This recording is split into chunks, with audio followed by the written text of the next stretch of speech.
আৰু সুদূৰ বাটকুৰি বাই আঠখেলীয়াৰ পৰা বৰ্তমান আহি আমি এইজনৰ কোৱাৰ্টাৰ, এইজনৰ চাকৰি জেগা ডিগবৈ ৰিফাইনেৰী।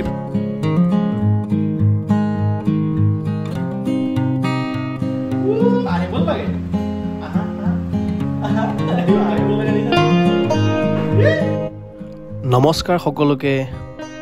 বহুকেইদিন পিছত মোৰ অন্য এটি ভিডিঅ'লৈ আপোনালোক সকলোকে আকৌ এবাৰ স্বাগতম জনাইছোঁ। আৰু আজিৰ ভিডিঅ'টো মূলতঃ হ'ব মোৰ দেউতাৰ ওপৰত। মানে কথাটো এনেকুৱা হ'ল, যোৱা কিছুদিন আগত দেউতাৰ পেটটো বৰ জোৰকৈ বিষাব ল'লে। তেতিয়া বাৰে বাৰে সোধোতে কয় যে গেছ কিবা কিবি খাইছিলোঁ, তাৰ কাৰণে গেছ হৈছে। আৰু গুৰুত্ব বৰকৈ নিদিয়ে মানে দেউতাই। আৰু বেছি জোৰ কৰি যেতিয়া সুধিলোঁ, তাৰপিছত মায়েও ক'লে যে দেউতাৰ বহু দিনতে আল্ট্ৰাচাউণ্ড এটা কৰিছিলে আৰু তেতিয়াই দেউতাৰ পেটত গ'ল্ড ব্লাডাৰ ষ্ট'ন ওলাইছিলে। আৰু ডক্টৰে কৈছিলে যে এইটো আপুনি যিমান সোনকালে পাৰে কাটি ল'ব। আৰু যিটো কথা মই গম পোৱা নাছিলোঁ। আৰু বিষটো এনেকুৱা এটা পৰ্যায় পালেগৈ যে খোজ কাঢ়িলেও সাংঘাতিক ধৰণৰ বিষ হয়। আৰু লাহে লাহে দেউতাই মনটোও মাৰি থাকিবলৈ ধৰিলে। আৰু কথাটো গম পোৱাৰ দুদিন পিছতেই দেউতাই বহুবাৰ নাযাওঁ নথওঁ কোৱাৰ পাছতো আমি যাবলৈ ওলালোঁ ডিব্ৰুগড়লৈ বুলি। অৰ্থাৎ মই পিতৃ দিৱসৰ দিনাই ডিব্ৰুগড় বুলি মাক আৰু দেউতাক লগত লৈ ৰাওনা হ'লোঁ।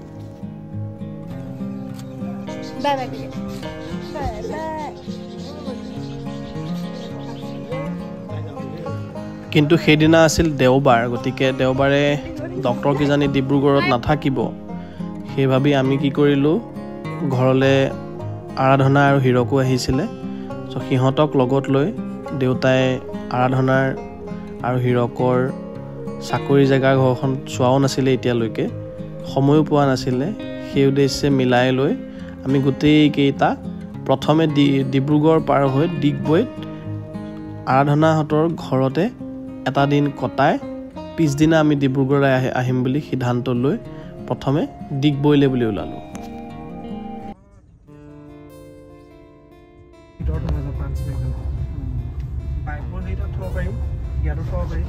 গাড়ীবোৰ ইয়াত থ'ব পাৰি। আমি উল্টাকৈ সোমাম ন? আমি উল্টাকৈ আহিলোঁ। মই সিফালৰ পৰা আহোঁ। তাৰপৰা আমাৰ গাড়ীবোৰ ইয়াতো থ'ব পাৰি। সেইদিনাখন ইয়াতে আমি ভৰাই থৈছিলোঁ। গাড়ীখন ইয়াত থৈ পেলাই আমি গোটেইকেইটা চলাই থৈছোঁ। পালোহি 2 মিনিটত ৰুম পামগৈ। পালোহি। জুইকুৰা কেলে জ্বলি থাকে? ৰিফাইনেৰী যদি কিবা গেছ চেছ ওলায় তেতিয়া ডাইৰেক্ট তাৰমানে তাত অট'মেটিক গেছবোৰ গুচি যাব। গেছবোৰ জ্বলি পেলাই সেইখিনি পয়জনাছটো নাইকিয়া হৈ যাব। আৰু আচ্ছা, গেছবোৰ নহ'লে বাহিৰত এৰি দিলে বায়ু পলিউশ্যন কৰি দিব এয়াৰটো। তো সেইকাৰণে গেছবোৰ জ্বলাই পেলাই। এটা বহি আছোঁ ছায়েন্সৰ আৰু এটা বহি আছোঁ আৰ্টছৰ মানুহটো সুধিছে ছায়েন্সৰ মানুহটোক যে এইটো কিয় কি হৈছিলে। আমি বৰ্তমান আছোঁ ডিগবৈ ৰিফাইনেৰীৰ কেম্পাছৰ ভিতৰত। আৰু এতিয়া আমি আহিছোঁ তেল ভৰাবলৈ আৰু অলপ বজাৰ কৰি নিবলৈ, যিহেতু আৰাধনা আৰু হীৰকজ্যোতি লাহন আমাৰ তাত আছিলেগৈ। একো বজাৰ চজাৰ বৰ্তমান ফ্ৰিজত নাই ছাডেনলি, আৰু পুৰণা বস্তু খাবও নোৱাৰি ধৰি লওক আজিকালি। সেইকাৰণে আহি আছোঁ বৰ্তমান। আৰু সুদূৰ বাটকুৰি বাই আঠখেলীয়াৰ পৰা বৰ্তমান আহি আমি এইজনৰ কোৱাৰ্টাৰ, এইজনৰ চাকৰি জেগা ডিগবৈ ৰিফাইনেৰী পাই গ'লোহি। আৰু এতিয়া আহিছোঁ আমি অলপ বজাৰ কৰিবৰ কাৰণে। কি কি বজাৰ কৰোঁ, এই ওচৰতে বজাৰ আছে, গাড়ীখন অলপ দূৰত থৈ আহিছোঁ, অলপ ভিৰ থাকে এইডোখৰত। সেয়াই আৰু চাবচোন কি কি বজাৰ কৰোঁ।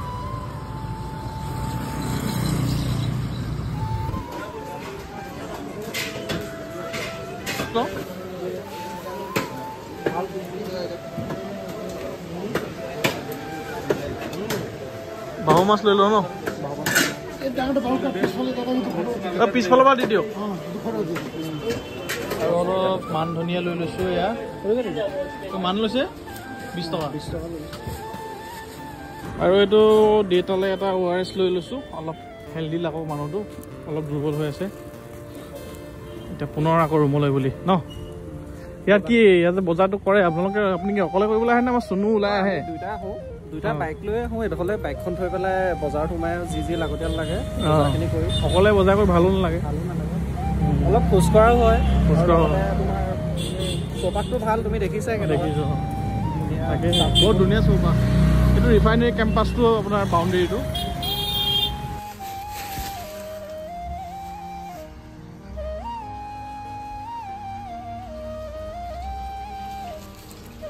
চুনু চুনু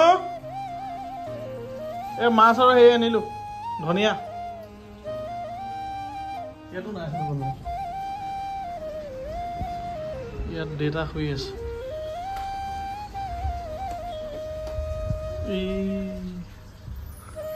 মোৰ মা এচিও লগাই লৈছিলে আৰু এতিয়া ব্লেংকেট লৈ শুই আছে গৰম সেইটো লগাই দিলে এনেকৈ লৈ থাকে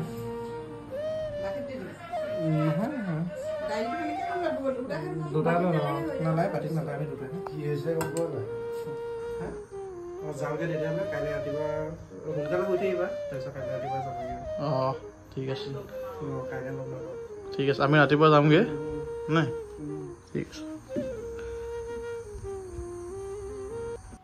আৰু এইদৰে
তহঁতে ভাতটো সোনকালে খা আমি ক'লোঁ কিয় ক'লে যে উদয় আৰু হয়তো বেছি সময় নাথাকে আৰু সেই হোটেলখন দেখি সেই পুৰণা কথাবোৰে মনত আহিছে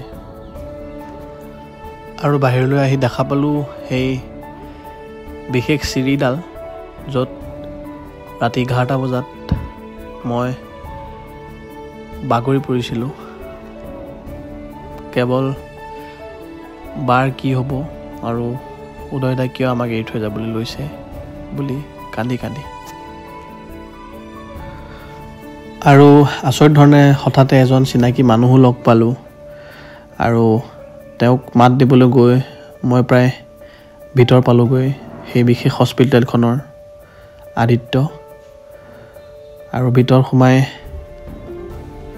এবাৰ চাব মন গ'ল সকলোখিনি এতিয়াও একেই আছে সেই ৰুম নাম্বাৰটো য'ত তাক ৰাখিছিলোঁ এতিয়াও একেই আছে সেই ICUটো য'ত সি শেষ নিশ্বাস ত্যাগ কৰিছিলে এতিয়াও একেই আছে সেই গলিবিলাক য'ত হিৰকে মই গাড়ীখনৰ কিনাৰতে বহি বহি দুয়োটাই চকুলো বোৱাইছিলোঁ যে তিনিওটা একেলগে আছিলোঁ কিন্তু হঠাতে সি আজি আমাক এৰি যাব ওলালে সকলো একেই থাকিল কিন্তু সলনি হ'ল কেৱল আমাৰ জীৱন সলনি হ'ল বহুত কিবা কিবি হৈ গ'ল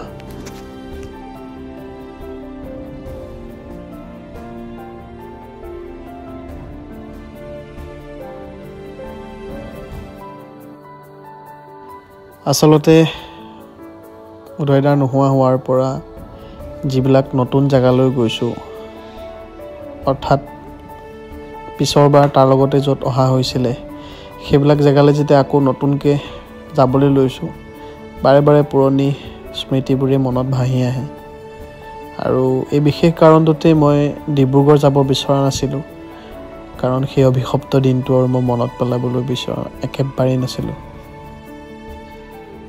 আৰু তাৰপিছতে আমি ডাক্তৰৰ পৰামৰ্শ মতে কেইটামান টেষ্ট কৰিলোঁ আৰু বিশেষকৈ আল্ট্ৰাছাউণ্ড কৰাৰ পিছত ৰিপৰ্ট যেতিয়া পালোঁ তাৰপিছতে গম পালোঁ যে দেউতাৰ ফেটি লিভাৰ হৈছে আৰু লগতে পুৰণি যিটো গল ব্লাডাৰ হৈ আছিলে সেইটো বৰ্তমান বাঢ়ি গৈছে অৰ্থাৎ 10 mmতকৈ বেছিকৈ ডাঙৰ হৈছে সেইকাৰণে আমি ডক্তৰক দেখালোঁ ৰিপৰ্টবিলাক তেওঁ পৰামৰ্শ দিলে যে আপোনালোকে হস্পিটেলত এডমিট হৈ দিয়ক এইটো সাৰ্জাৰী কৰিব লাগিব ফেটি লিভাৰটো কাৰণে একো চিন্তা কৰিব নালাগে ফেটি লিভাৰটোৰ কাৰণে আপোনালোকে খোৱা বোৱা বাছ বিচাৰ লগতে এক্সাৰসাইজ এই ধৰণে মেইনটেইন কৰি থাকিলেই হ'ব কিন্তু আপোনালোকে সাৰ্জাৰীটোৰ কাৰণে হস্পিটেলত এডমিট হৈ দিয়ক আৰু সেইমতে আমি ওচৰৰে ব্ৰহ্মপুত্ৰ হস্পিটেলত তেওঁৰ পৰামৰ্শত আমি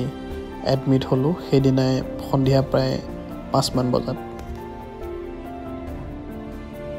আৰু ফেটি লিভাৰ আচলতে ক'বলৈ গ'লে বৰ্তমান যদি আপুনি 10জন মানুহৰ যদি টেষ্ট কৰে তাৰে হয়তো 7জন মান মানুহৰে ফেটি লিভাৰ ওলাব আৰু তেনেকৈ 10 দিনমান আগত মই মোৰ চাইছিলোঁ মোৰো ফেটি লিভাৰ ওলালে দেউতাৰো ফেটি লিভাৰ ওলালে আৰু ফেটি লিভাৰৰ বৰ্তমান অৱস্থাত মেইন কাৰকবোৰ হৈছে আপোনাৰ মছলাযুক্ত খাদ্য বাহিৰৰ ফাষ্ট ফুড কোল্ড ড্ৰিংকছ আৰু মোৰ দেউতাই কোল্ড ড্ৰিংকছটো যথেষ্ট বেছি খায় আৰু হাঁহৰ মাংস খালে তাত আপোনাৰ তেলৰ যিটো পৰিমাণ অলপ বেছি হয় আৰু ময়ো মাজতে আপোনাৰ বাহিৰৰ কিছুমান ফাষ্ট ফুড জাতীয় বস্তু খাবলৈ লৈছিলোঁ কিন্তু এইখিনি কথা গম পোৱাৰ পিছতে বৰ্তমান আমি ঘৰৰ পৰা সকলোৱে বইল ভাত খাবলৈ লৈছোঁ আৰু মাছ বা মাংস আনিলেও আমি লোকেল খোৱাৰ লগতে সেইখিনি বইল কৰি খাবলৈ লৈছোঁ অকল মই এইকাৰণেই ক'লোঁ যে আপোনালোকো সাৱধান হওক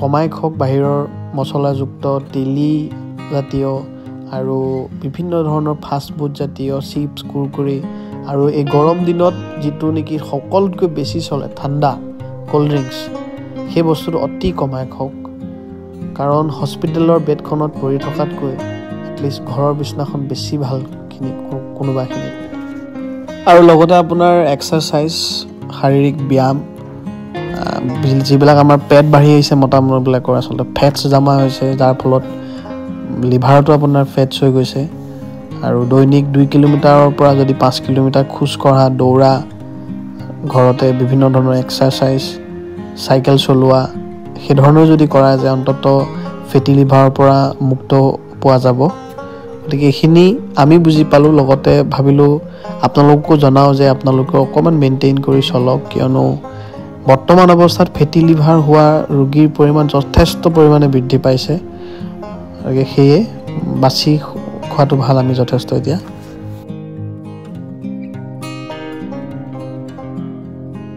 আৰু তাৰপিছতে পিছদিনা আমাক ৰাতি প্ৰায় 12টা বজাত দেউতাৰ অপাৰেশ্যন সম্পন্ন হ'ল 2 ঘণ্টা লাগিলে ৰাতি 12টা বজাত ভৰালে অপাৰেশ্যন ৰুমত আৰু 2টা বজাত উলিয়াই দিছে সেইধৰণে দেউতা বৰ্তমান সুস্থ আৰু ৰেষ্টত থাকিব কৈছে, কিন্তু তেওঁ ৰেষ্ট অলপ কম লৈছে। তথাপিও কৈ আছোঁ যে বাচি খোৱা আৰু লগতে খুব ৰেষ্টত থকা।